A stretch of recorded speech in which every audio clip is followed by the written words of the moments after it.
A lot of people tell me that they're afraid to leave because they feel guilty about leaving their students, or they feel guilty about leaving their school in the lurch if they leave in the middle of the year. Here's the reality. You can be replaced quicker than you think. I had a client who was the culinary teacher for her high school.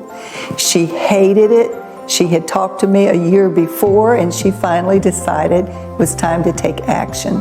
She found a job that started in the middle of January, right at the time when the first semester would be over. She was frightened to death what would happen when her administrator and HR director found out that she was needing to leave.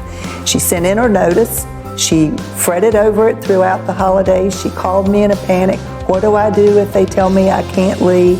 What do I do if they tell me that they want to terminate my license? My question was, do you ever plan to go back to teaching now that you're leaving? Oh, heck no, she said. Well, then don't worry about it. You don't need a license. Ironically, she found out the morning she went back after Christmas break that not only were they not upset that she was leaving, they had already found her replacement, and the request was, can you show the guy who's going to be coming in to replace you a little bit about what it is that you do? You can be replaced much quicker than you probably think you can be. And while your kids may miss you if you move on, the fact of the matter is that an unhappy teacher eventually makes for unhappy students. If you don't think that your students know that you're stressed out and unhappy, think again.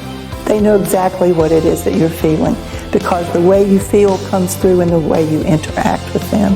If you're unhappy, you need to decide it's time to move on.